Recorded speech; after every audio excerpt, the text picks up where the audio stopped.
ថ្ងៃនេះជាថ្ងៃមង្គលរបស់ជីឈូ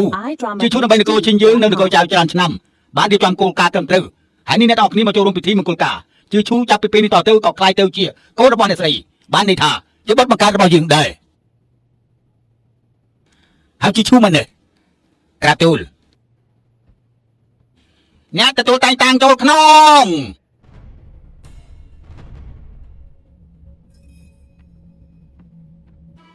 ជីឈូមានសំណងល្អណាស់ហើយនគរជិញនឹងចៅធ្វើសង្គ្រាមច្រើនឆ្នាំមកហើយឥឡូវត្រឡប់មកវិញតែគ្មានរបួសអីបន្តិចណាទេហើយថែមទាំងជាព្រះរាជបុត្ររាជវង្សដែរនឹងណា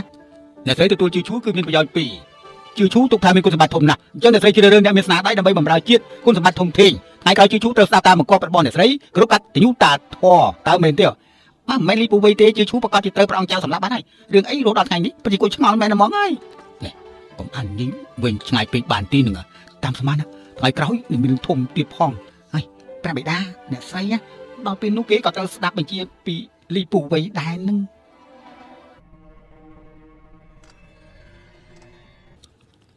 លីពូវៃអាឈ្មោះចឹងឯងទៀមទៀមអើយទៀមចាប់ខ្លួនអាឈ្មោះចឹងឯងអាឈ្មោះចឹងឯងយ៉ាងមិនដែរនេះកូនប្រុសថាហៅគ្រូពេទ្យមកកូនប្រុសមុននេះសម្រាប់បងប្អូនឥឡូវនេះព្រោះតែតំណែងជាព្រះរាជបុត្រក៏ទៅសម្រាប់បងប្អូននិងគ្រូរបស់គេនោះដូចជាពេលផ្សាយពេកហើយដឹងទេមិនធ្វើជារាជបុត្រហើយទៅតែអ៊ីចិនជាបងប្អូនខ្ញុំសុកចិត្តចេញមុខមកការពារលីពូវៃធ្វើខ្លួនឯងមហោឈាមគេធ្វើបាច់នេះគឺដើម្បីឈ្មោះចិត្តអាក្រក់របស់លីពូវៃឯនេះសាហាវណាស់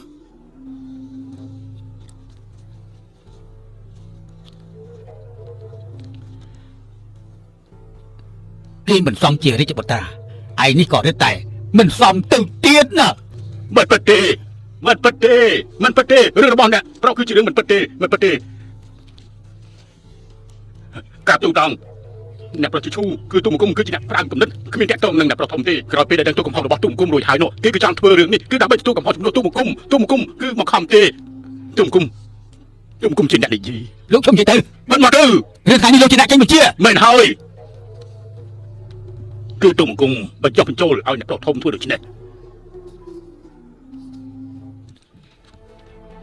ព្រះអង្គទូមង្គមអប់រំអ្នកប្រុសធំ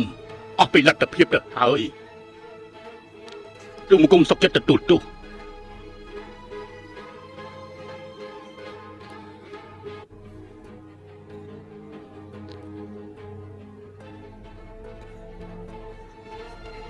បានចឹងលោកខាងលោកដាក់ទោសប្រហារជីវិតទៅចុះ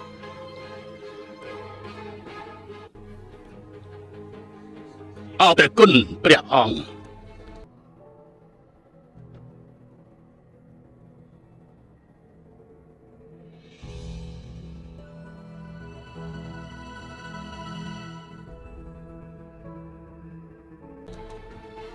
អ៊ីងស៊ី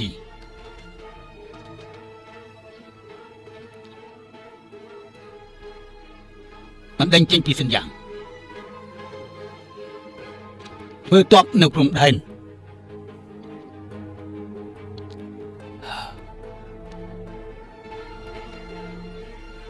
អរព្រះគុណព្រះបិតា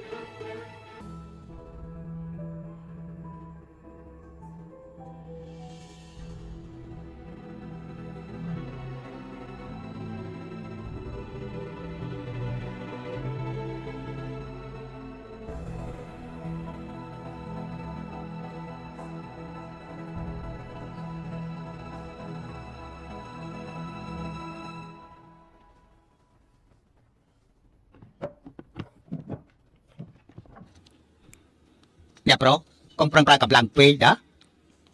អរគុណហើយគ្រូពេនលាសិនហើយ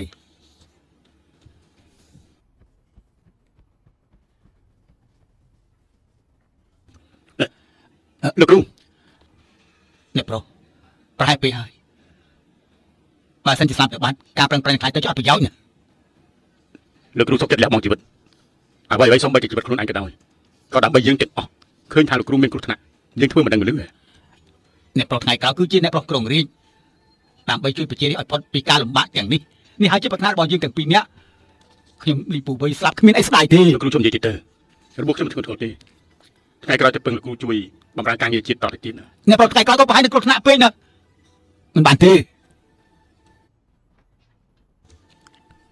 សូមជម្រាបអ្នកប្រុសអ្នកស្រីសៀននៅខាងក្រៅចង់ជួបអ្នកប្រុស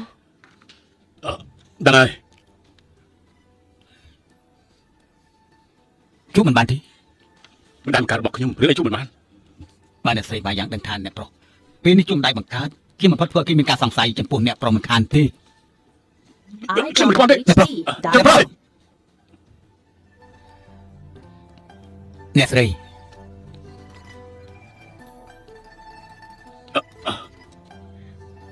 អ្នកម៉ែកូនប្រុសម៉ែអ្នកម៉ែ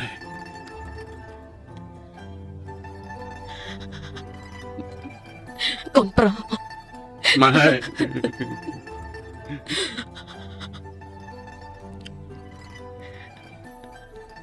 អ្នកម៉ែកូនប្រុស8ឆ្នាំហើយម៉ែនឹកឯងជារៀងរហូតកូនក៏ដូចគ្នាដែរពេលនេះ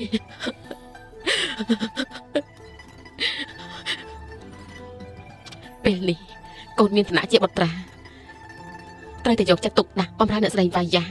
មិនចាំបាច់បារម្ភនឹងម៉ែពេកទេកុំឲ្យអ្នកស្រីយល់ច្រឡំណានឹងទេកូនធ្វើយ៉ាងនេះមិនបានទេកូនប្រុសម៉ែថ្ងៃណាមួយខ្លាយទៅជាព្រះរាជាអាឈីងកូននឹងសម្រេចប្រាថ្នារបស់ម៉ែហើយ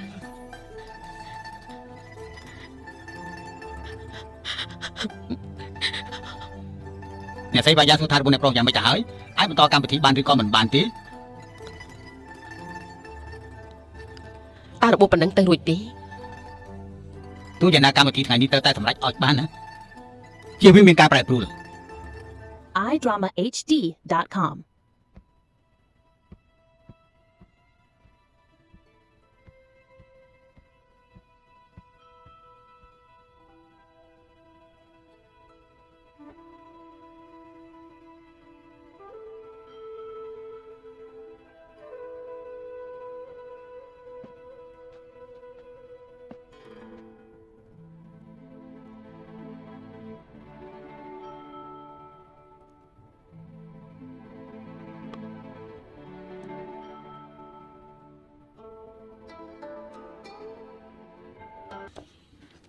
ចាប់ផ្ដើមកម្មវិធី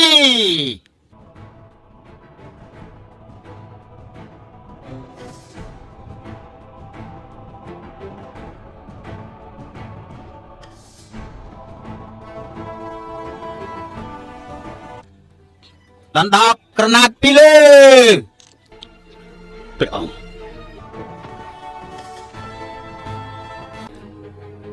ប្រឹងប្រែងតស៊ូកុំភ្លេចឪពុកម្ដាយពាក់មកុដបម្រើការងារកងទ័ពបម្រើជាតិតែងតាំងឋានៈ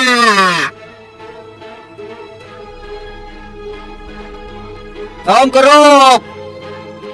iDramaHD.com មិនភ្លេចជីដូនជីតាទៅគោរពជានិច្ចកម្មវិធីរួចរាល់